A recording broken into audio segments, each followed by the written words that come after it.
Hartlik welkom. Baie dankie. Dankie ook vir almal wat dit kom bywoon. Ek hoop ek gaan nou so 'n bietjie uit 'n ander hoek as professor Andrei praat. My broer se dogter het my nou die dag gebel. Toe wil sy weet of sy moet kies tussen gevorderde sakereg en prokureursrekeningkunde. Toe vra ek vir haar, hoekom vra jy daai vraag? Toe sê sy, want almal het gesê daai gevorderde sakereg is 'n politieke vak. So. Ek gaan vandag bietjie anders daarom praat. Ek gaan vandag in plaas van dat 'n mens van die politiek praat, gaan ek vir julle 'n paar goed wys wat in die reg gebeur het die afgelope paar jaar en hoekom 'n mens dit wat nou gebeur het met die hele inwerkingstelling van die onteieningswet ook binne daai konteks moet raak sien. En ja, ek hoop dit word interessant te wees. Goed, ek het daar vinnig net weer uiteengesit wat onteiening is. For the English-speaking persons, this is why my slides are in English. I have 15 minutes, so I'm going to try to make use of it as possible because I need to cover a lot. So you're welcome to follow and also to ask questions afterwards. I'll also switch to English if need to be. Onteiening, dis die algemene definisie, is 'n staatsmeganisme waarmee die staat privaat eiendom verkry vir 'n openbare doel. Dis nogal belangrik daai woord openbare doel. En die doel van onteiening is om 'n balans te tref tussen die verwagtinge van 'n privaat eienaar wie se grond geoormerk word vir 'n openbare doel en die staat se verpligting om in sekere omstandighede grond te verkry om daai openbare doel te laat slaag. En ek dink ons almal weet van Eskom wat grond vir kragpale onteien. In die verlede dink ek was baie privaat grond onteien om byvoorbeeld 'n gemeenskapsaal te bou. Dis openbare doel. So dit is die doel van onteiening. En dan die verdere deel van onteiening is dat daar vergoeding betaalbaar is. En die algemene beginsel rondom vergoeding is dat dit regverdig en billik moet wees. En daar's baie debatte wat al daaroor plaasgevind het, nie net in Suid-Afrika nie, maar ook in die internasionale gemeenskap. En in die volgende skyfies wil ek vir julle net so 'n paar van die uitsprake, hofuitsprake wys, wat spesifiek gegaan het oor wat daai vergoeding behels. Goed, as ek kan, gaan ek hierdie mikrofoon net bietjie nader aan daai kant skuif, dat ek my oë gaan my in die steek laat, dat ek wil dit graag net daarvoor lees. Kan ek ook hier daai mikrofoon? Alsy. Een van die ouer uitsprake in ons land wat daaroor gegaan het, is die saak van Hakdoringspruit versus Mapella, en daar het regter Louis Harms hierdie bevind. The purpose of giving fair compensation is to put the dispossessed insofar as money can do it in the same position as if it has not been taken. Fair compensation is not always the same as market value, but it is one of the items which must be taken into account when determining what would be fair compensation. Nou, die uitspraak is al in 2007 gelewer, en dan is daar 'n verdere uitspraak. Ordinary principles of justice, a person who, under compulsion of law, has his property taken from him, should be compensated in full. En dan het ek so 'n bietjie verder gegaan. Ek gaan nou nie almal lees nie. En ons sal dit ook vir julle later beskik. Die ander interessante uitspraak is die wat spesifiek van die internasionale reg afkom. En daar is 'n uitspraak van Nieu-Seeland, Australië, waar die hof die volgende gesê het: compensation prima facie means recompense for loss, and where one owner is to receive compensation for being deprived of real or personal property, the primary loss must be ascertained by determining the value to him or the property taken from him. En dan die Engelse het 'n baie kortweg en 'n eenvoudige manier om dit te sê. The word compensate would be a mockery if that was something that did not compensate. En ek dink dis die belangrike deel. In ons reg gaan vergoeding oor om iemand skadeloos te stel. En as mens na daai regspraak kyk, dan gaan dit spesifiek daaroor. Goed, nou kyk ons na Suid-Afrika se grondwet, wat spesifiek gaan oor dieselfde onderwerp oor onteiening, en ons sien daar 'n paar interessante goed. In die eerste deel het gaan oor 'n openbare doel, wat soos in lyn met gewone onteiening is, maar dan ook in die openbare belang, and I'm really sorry that I'm standing in front of you, dit het bygekom, of dis deel wat nie noodwendig deel is van die internasionale reg nie. En dan die tweede belangrike deel is dat eiendom nie net beperk is tot grond nie. Dit staan in die land se grondwet. En dan is daar 'n definisie van wat die openbare belang is, want dit is regtig nogal die uitdagende deel hier. So, dit gaan oor die nasie se toewyding of sy doel om grondhervorming te laat slaag en om mense op 'n billike wyse toegang te gee tot die land se natuurlike hulpbronne. En die laasgenoemde dink ek weet ons al wat met water en met minerale gebeur het, dis spesifiek wat daaroor gehandel het, maar die grondhervorming is die groot uitdaging.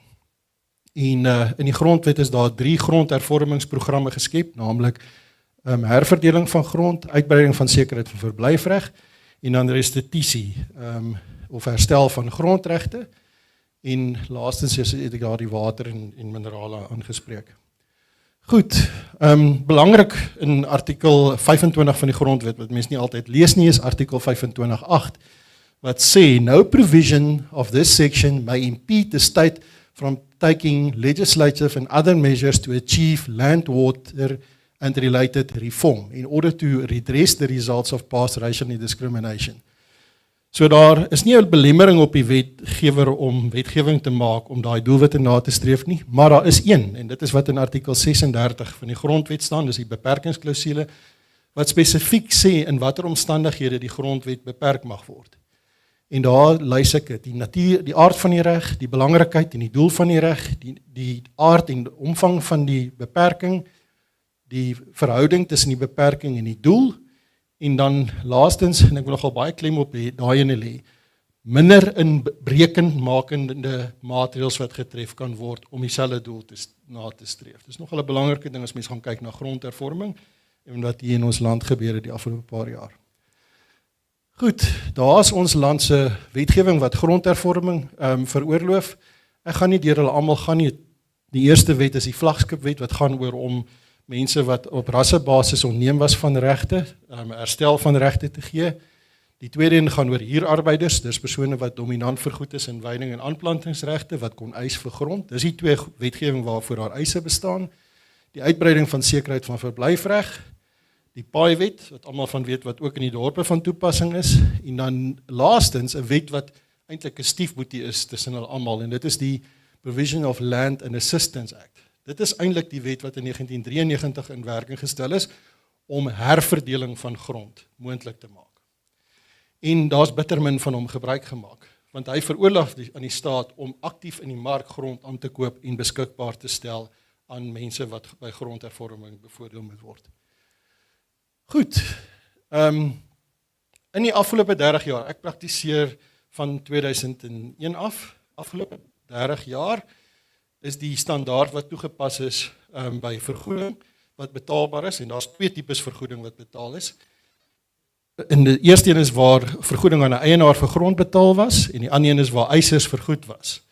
En die maatstaf wat in daai volle tydperk gebruik was markwaarde. Dit was die standaard. En, nou moet mense myself mooi dink, daar was 'n klomp hofsaake wat oor vergoeding ontstaan het, en ook in daai regspraak het die howe baie sterk 'n markwaarde benadering gevolg ten opsigte van hierdie saak.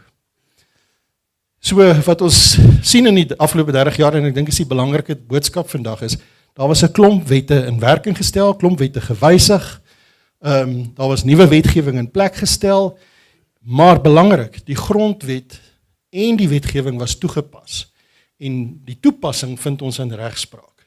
En as die grondwet, ons gaan nie terug na 1994 as ons praat van die grondwet nie, ons praat van die grondwet wat in 1994 in werking getree het, toegepas is en waarvoor daar regspraak geskryf is. So as ons praat van artikel 25 van die grondwet, dan moet ons daarna kyk. En dis nogal belangrik. En as ek nou vir julle daar wil die mooi in die prentjie bring, daar's 'n gedeelte wat nou na hierdie lang tydperk deur die konstitusionele hof gesê is oor hierdie grondhervormingsprogram. Want dit is waar ons probleem lê. Die hof het daar gesê, in this department has jeopardized not only the rights of land claimants, but the constitutional security and future of all. South Africa has been waiting for more than 25 years for equitable land reform. More accurately, they've been waiting for centuries before. The department's failure to practically manage and expedite land reform measures in accordance with constitutional and statutory promises has profoundly exacerbated the intensity and bitterness of our national debate about land reform. En hier is die belangrike deel. It's not the constitution, nor the courts, nor the laws of the country that are at fault in this.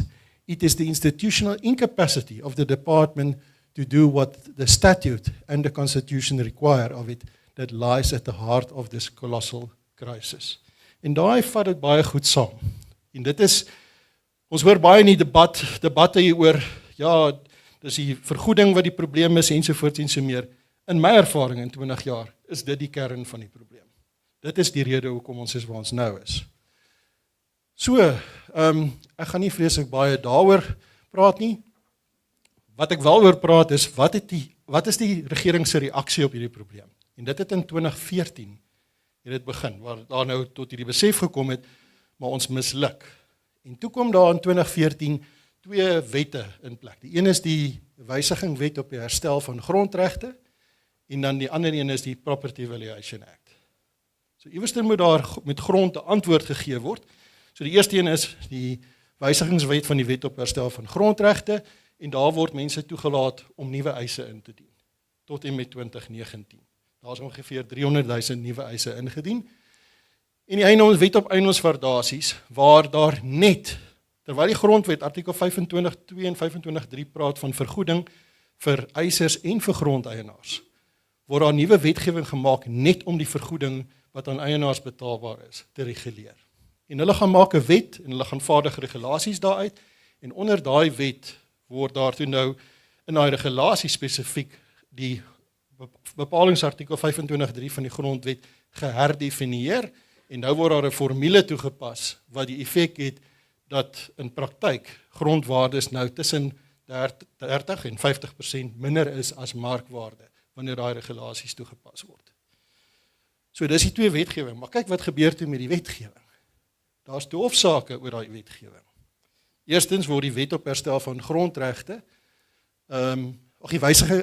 die wysigingswet op herstel van grondregte word daar aangevat deur 'n organisasie wat bekend staan as die Land Access Movement of South Africa, of LAMOSA. LAMOSA beywer hulle vir grondeisers, maar hulle vat die regering hof toe. Nie grondeienaars nie, daai organisasie wat spesifiek hulle beywer vir mense wat grond eis. Hoekom? Want in 2019 voor die verkiesing, toe daai wet in werking, 2014 toe daai wet in werking getree het, was dit 'n baie politiese baie goeie ding om te doen, maar die gevolg daarvan is dat die nuwe eisers grond eis wat reeds oorgedra is aan mense wat reeds grond gekry het. En dit veroorsaak toe 'n enorme, in my opinie, politieke krisis. Dan die tweede een is die wet op eiendomswaardasies, is in twee sake aangeveg. In een saak het die hof bevind dat hy nie terugwerkend toegepas kan word op restitusie eise nie. Dis die bekende Jakkelsdans saak. En in die ander saak het die hof bevind dat die formule in die wet op eiendomswaardasies geen getuie fondasie het nie. So wat gebeur? Dit skep toe 'n baie groot probleem vir die regering. So hy kan nie aangaan met die wet op herstel van grondregte nie. Hierdie wet word in gedrang gebring. Wat is die volgende stap? En daai het ek nou daar ingesit, is eintlik maar die implikasies, ek sal dit ook later deel. Maar dis die implikasies van hoe lank het gaan vat om die huidige grondeise af te handel. Want in die LAMOSA saak het die hof nog 'n interdik ook toegestaan om gesê, geen nuwe eise mag hanteer word tot die ou eise nie afgehandel is nie. Wat ook 'n bepaalde krisis vir die staat geskep het ten opsigte van die hele kwessie van grondhervorming. Na hierdie wetgewing spesifiek aangeveg is en na hierdie resultate na vore gekom het ons nou vir die eerste keer te doen met die poging om die grondwet te wysig. Dan oor ons kan nie meer die wetgewing wat daar in plek was tot so 'n mate wysig om bepaalde doel na te streef nie. Ons moet die grondwet wysig. In 2019 is dit verslaan. Met ander woorde, daar kon nie 'n 2/3 meerderheid behaal word in die parlement om die grondwet te wysig nie. En die reaksie daarop is nou, as ons nie die wetgewing kan verander nie, nie die grondwet kan verander nie, dan moet ons die howe dwing om 'n ander interpretasie van die grondwet te gee. Wat gaan doen hulle? Hulle gaan promulgeer die nuwe onteieningswet wat spesifiek die groot dryf agter onteiening sonder vergoeding in die prentjie gebring het. So in kort, my boodskap is, as ons na hierdie hele uitdaging rondom onteiening sonder vergoeding, dit tref alle Suid-Afrikaners, of jy 'n klein plekkie het in 'n dorp of jy in 'n groot plaas het, dit tref almal. Maar ons moet meer doen om die werklike probleem wat rondom grondhervorming ontstaan het, aan die kaak te stel. Dit is nie privaat grondeienaars nie, dis ook nie Suid-Afrikaners wat daai rekening moet betaal nie. Dankie.